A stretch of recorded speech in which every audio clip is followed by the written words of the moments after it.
आज आप लोगों को हम सिखाएंगे ना ट्रायल बैलेंस कैलकुलेशन करना। हेडिंग डालिएगा ट्रायल बैलेंस। इसको हिंदी में हम लोग कहते हैं ना तलपट। हिंदी में क्या कहा जाता है? तलपट बैलेंस। हिंदी इसकी होती है ट्रायल बैलेंस की। ठीक है। अब ये जो है हम लोग पास, ये किस लिए इस्तेमाल करते हैं, किस लिए निकालते हैं? ये हमें चेक करके बताता है कि आप जिस व्यक्ति से जितना पैसा लिए हैं उसको उतना दिए हैं या नहीं। ठीक है ना। यदि आपका दोनों तरफ का लेन देन इक्वल का हुआ है, बराबर का हुआ है, यानी डेबिट साइड वाला भी बराबर है और क्रेडिट साइड वाला भी बराबर है, तो मान लीजिए कि बराबर का लेन देन हुआ है। उसी के लिए चेक करने के लिए कि जितना हम पैसा लिए हैं क्या हम उतना ही दे दिए हैं, उसी जानकारी के लिए हम लोग किसका इस्तेमाल करते हैं? ट्रायल बैलेंस का। ये किस तरीके से ट्रायल बैलेंस को निकालते हैं और इसको किस तरीके से लिखा जाता है और अमाउंट को कैसे बैलेंस किया जाता है, इक्वल किया जाता है, इसके बारे में हम लोग पूरा जानेंगे। ठीक है। देखिए, जैसे हम शुरुआत जो करते हैं वो एंट्री से करते हैं। जैसे हम यहाँ पे 5 एंट्री लिख रहे हैं। सुरेश को 5,000 रुपए दिया, बिल्कुल छोटा छोटा। दूसरा, मंगेश से 5,000 रुपए लिया।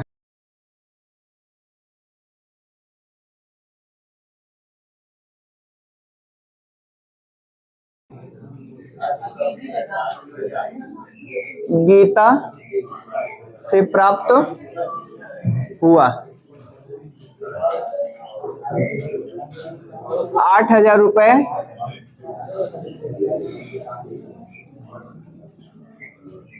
सोहन को दिया ना, और 3,000 रुपए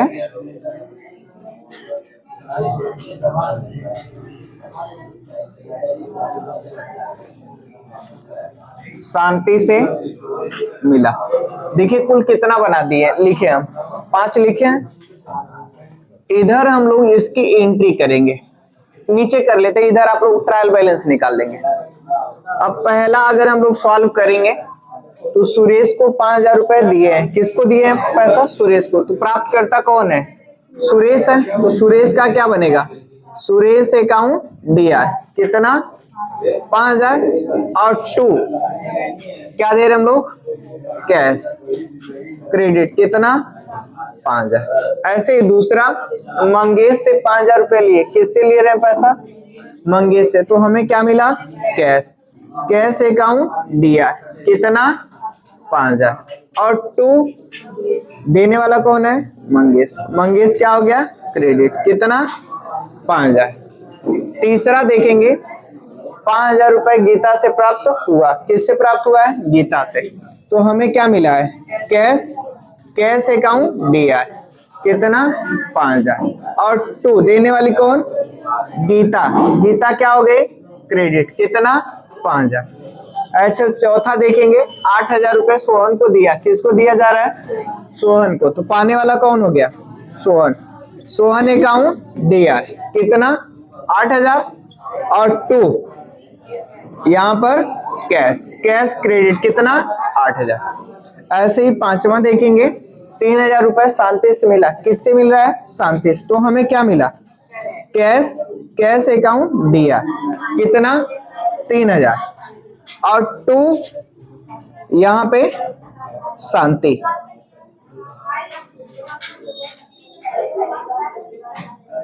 क्रेडिट कितना? 3,000। अब इसी का हमें क्या निकालना हो? Trial balance. तो कैसे निकालेंगे ट्रायल बैलेंस? ट्रायल बैलेंस देखिए करेंगे क्या, इधर लिखेंगे पर्टिकुलर। क्या लिखा जाएगा? पर्टिकुलर। इधर लिखा जाएगा डेबिट अमाउंट और बगल में आके लिखा जाएगा क्रेडिट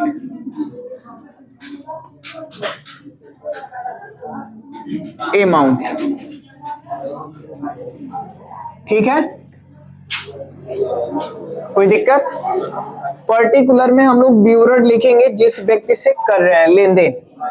अब हम पहला देखो, एक चीज याद रखना, जिस व्यक्ति का लेजर एक बार बना लेंगे उसका दोबारा नहीं बनाएंगे। जैसे 50 बार आया हो तो 50 बार हम लोग उसका अकाउंट नहीं बनाएंगे, ठीक है। जैसे यहाँ पे सुरेश, एक बार इससे लेन देन हुआ है सुरेश, तो यहाँ आप क्या लिखेंगे? सुरेश। क्या लिख दिए? सुरेश।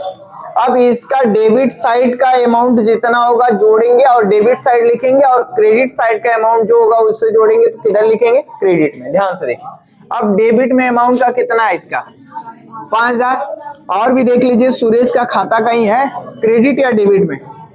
नहीं है, तो आपका डेबिट में कितना हुआ? 5000। क्रेडिट में देखिए है कहीं सुरेश का खाता? कैश है, मंगेश है, गीता है, कैश है, शांति है, लेकिन सुरेश का खाता नहीं है। तो सुरेश के खाते में क्रेडिट में कितना बैलेंस हुआ? 0। यहां पे आपका मालूम चल गया कि डेबिट हुआ है, संतोष को दिया हूं कितना?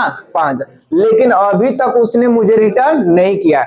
रिटर्न किया होता तो यहाँ पे उतना पैसा दिखता कि नहीं दिखता? क्रेडिट में हमारा खाता क्रेडिट होता कि नहीं? जिससे कोई हमारे खाते में पैसा भेजता तुरंत हो जाता है, your account credited has been 10,000 rupees, हो जाता है कि नहीं हो जाता है? लेकिन अभी यहाँ पे होगा? नहीं हुआ, क्योंकि यहाँ क्रेडिट में कितना है? 0 है, तो श्योर है कि वो पैसा मुझे नहीं दिया। अब इस अमाउंट को बैलेंस करेंगे, बैलेंस करेंगे यानी मिलाएंगे। डेबिट को यहाँ पे लिखेंगे कितना? 5000, और इसको क्या कर लिया जाएगा? अंडरलाइन। क्या कर दिया जाएगा? अंडरलाइन। अब इसके बाद जब सुरेश का हो जाएगा तो हम लोग अगला किसका बनाएंगे? कैश का। किसका बना लेंगे? कैश का। अब कैश का क्रेडिट में हम देखेंगे कितना आया है? 5000, और कैश क्रेडिट है कहीं? यहाँ है, कितना? 8000। 8 5 13,000, और कहीं कैश है? हाँ भाई, नहीं है ना? कितना भरेंगे यहाँ पे? 13,000। डेबिट में देख लीजिए कैश है कहीं पे? ए 5000, ए 5000 कितना हो गया? 10,000, और ए 3,000 कितना हो गया? 10 3 13,000। ये दोनों क्या हो गया? बराबर। यानी कि जो हमारे बिजनेस में या जो हमारे लेन देन में अभी तक में हुआ है, कैश का बराबर लेन देन हुआ है। जितना हम कैश दिए उतना कैश हमें रिटर्न हुआ है। देख लीजिए एक बार, कैश कितना क्रेडिट में? 5000 यहाँ पे और 8000 यहाँ पे, 8 5 13, 13,000 हो गया। और डेबिट वाला भी कैश देख लीजिए, 5000 यहाँ पे, 5000 यहाँ पे, 10,000 और 3,000 यहाँ पे, कितना हो गया? 13,000। ठीक है, अब आगे बढ़ेंगे। तो सुरेश का भी बन गया, कैश का भी नहीं, ये भी कैश। किसका बनाएंगे? मंगेश का। क्या लिखा जाएगा यहाँ पे? मंगेश। डेबिट में देख लीजिए, मंगेश का खाता कहाँ शुरू हो रहा है? क्रेडिट से। क्रेडिट से मिलाइए, कितना आया? 5000। और भी कहीं मंगेश का खाता है? नहीं है, आपका क्रेडिट में कितना आ गया? 5000। डेबिट में कहीं पर है? नहीं है, तो आप यहाँ पे कितना लिखेंगे? 0। ठीक है, यानी मंगेश से मुझे पैसा मिला है लेकिन मैं मंगेश को पैसा दिया नहीं हूं अभी तक। ठीक है, इसीलिए डेबिट में क्या दिखा रहा है? 0। अब यहाँ पे इसके अमाउंट को बैलेंस करना, तो 5000 में से 0 को क्या कर दिया जाएगा? घटा दिया जाएगा। तो यहाँ कितना आ जाएगा? 5000। इसको अंडरलाइन कर लेंगे और इसको यहाँ पे अंडरलाइन करके, अब कैश का बन गया तो दोबारा नहीं बनाएंगे। अब किसका बनाएंगे? गीता का। तो क्या लिखा जाएगा यहाँ पे? गीता। गीता का क्रेडिट में कितना है यहाँ पे? 5000। और भी कहीं गीता के अकाउंट है? नहीं है, तो क्रेडिट में कितना आ जाएगा? 5000। और डेबिट में देख लीजिए कहीं पर गीता है? नहीं है, तो यहाँ कितना रहेगा? 0। अब 5000 में 0 को घटाएंगे तो कितना आ जाएगा? 5। इसको अंडरलाइन कर लीजिएगा, जो घटा करके अमाउंट लिख रहे हैं आप इसको क्या कर लीजिएगा? अंडरलाइन। अब गीता खत्म, तो अभी हम लोगों के पास फिर किसका बच गया? सोहन का। तो सोहन का लिखेंगे। सोहन का डेबिट में कितना है यहाँ पे? 8000। और भी कहीं सोहन का है? नहीं है, तो सोहन का आप कितना लिखेंगे यहाँ पे? 8000। और क्रेडिट में सोहन है कहीं पर? देखिए नहीं है, तो आप इधर कितना लिखेंगे 0। अब 8000 में से 0 घटा देंगे तो कितना हो जाएगा 8000, इसको अंडरलाइन कर लीजिएगा। अब आगे आप बढ़ेंगे, कैश का हो गया, इस भी कैश का हो गया, यानी एक बार कैश बनाया तो सब जोड़ के लिख लिया। अब किसका बनाना है यहाँ पे, शांति का, तो यहाँ पे क्या लिखा जाएगा शांति। क्रेडिट में कितना है 3000, तो यहाँ कितना लिखेंगे हम लोग 3000।